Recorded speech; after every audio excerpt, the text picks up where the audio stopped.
Hello, everyone, and welcome to new number ones for the weeks of February the 4th and February the 11th.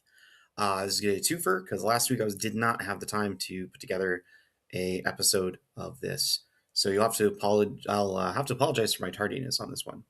Regardless, my name is Corey, and you're here with me now, and we'll just go ahead and jump right into it. So for the week of February the 4th, this is going to be a repeat publisher, which is the first time we've had this and not going to be the only time in this episode in particular. From Ignition Press, we have Ripcord, written by Cullen Bunn, art by I'm going to assume the pronunciation is Aneke. If that is incorrect, I apologize to that creator. But I also want to particularly point out the coloring is by Patricia Martin. So this is from Ignition Press. They showed up a couple of episodes ago for Bloodland, I believe Blood County, Blood Country, Bloodland. It was the Trump vampire book. Regardless, Ripcord is very much in the style of Cullen Bunn's work. If you're familiar with Cullen, Cullen does a lot of horror comics. So this kind of the premise of Ripcord is that there is this drug called Ripcord, which is incredibly addictive, and those who use it and abuse it inevitably turn into these sort of rage monsters that go feral and terrorize and murder and do all sorts of fucked up stuff. The comic follows Danielle, who appears to be a military trained woman who is going through the Australian outback in search of her sister, who she had last lost contact with, and was, I believe, the assumption is she's one of those people who got addicted to Ripcord. This feels very like a 1970s sort of grindhouse horror, where most of the this issue really kind of took place with her dealing with what I believe the term is bogans, which is sort of like the Australian version of a redneck, and bikers.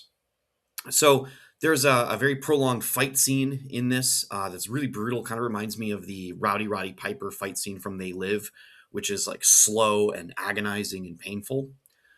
So we didn't really get to see much about the world, which is a very different take from where we were in the vampire book, where we got to see kind of an idea of like, this is how the world is. You get to meet some of our characters, but we're not going to go into a lot of depth because we're trying to establish that. This is very much in that same lane. We don't see Ripcord users at all in this that I'm aware of, unless the bikers were, but they didn't seem to be. They just kind of seemed run of the mill, just shitty bikers straight out of a 1970s exploitation film. Writing wise, I mean, Cullen Bunn's really good. He really, as a guy who grew up in a small place in Missouri, he really knows how to capture that sort of suffocating feeling of how scary a small place can be. This being the Australian outback, you know, there's not many people around, which means the real horror is that something happens to you, no one's gonna fucking know. And if something happens, you need help, no one's there to fucking help.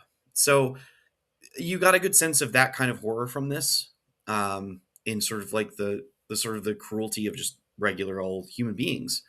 What I do want to point out, though, art wise, I think the art's fine. I think it's really serviceable.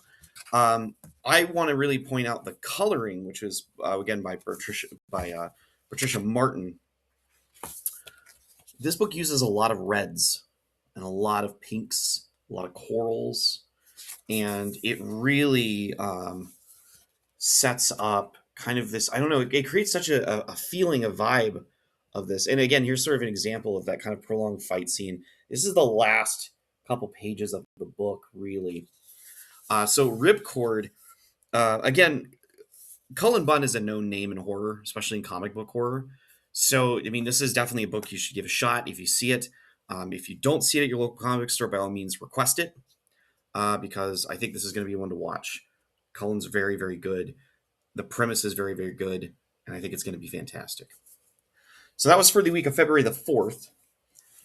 I mentioned this a moment ago that Ignition Press was not going to be the only publisher that we saw again. Last episode, we talked about Invader Comics' Do Not Disturb. Today, we're going to be talking about Invader Comics' The Digger. So this is from February the 11th. Yes, so The Digger is written by T.S. Luther, art by Sam Gudilin. And I'm going to be honest with you, the art is amazing in this book. I mean, it's so full of fucking character and life, and just amazing stuff. like right here, especially because like most of the book is the colors are very muted, and when you see reds come up, they pop. It kind of is. I don't want to say it's similar or akin because I don't want to say that Frank Miller was innovative for his use of reds in Sin City, but it fucking pops. And like when you see the red come out, it means something important has happened, something that draws your eye, something you should remember. But the Digger is a story about this man who is looking for something in sort of rural Mexico. And more specifically, though, the Digger is about a boy who is a thief who is trying to get money to help his very sick grandmother get treatment. And so the book is about sort of introducing him and introducing this mysterious, I'm going to assume American. I want to assume that the Digger is an American man. But this mysterious man who is violent that the kid's grandmother says to stay away from him because he has the eyes of the devil.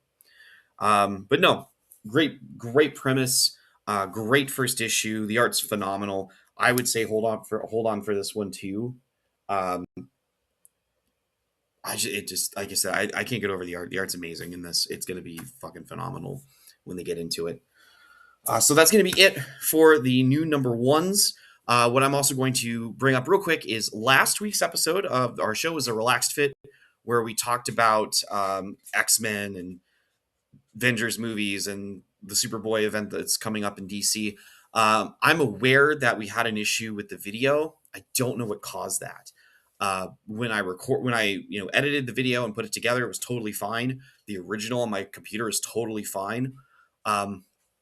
I could remove the video off YouTube and re-upload it and see if it happens again. But at this point, fuck it. It's already out there. People have already seen it. We'll just leave it as is. It's going to be fine. You're listening to us talk anyway. We're not doing anything exciting. But one that is going to be kind of exciting to do is this upcoming week's episode. Dillon and John and I are going to be looking at Wonder Woman villains. So I've put together a PowerPoint presentation for them, and we are going to go through Wonder Woman's most famous villains to her villains that aren't as famous to weird ass villains that showed up for maybe one or two issues, and that was it. They're my favorite things to do. I love introducing Dillon and John to the world of DC Comics, and because they're two big Marvel guys, so they don't get to see any of the really weird, fun shit that DC's been doing for decades and decades and decades, almost 100 years now. That being said, though, that's going to do it here for new number ones. I will see you next week with another new number one, unless life gets in the way, and then it'll be 2 weeks later, and we'll say nothing. But until then, goodbye.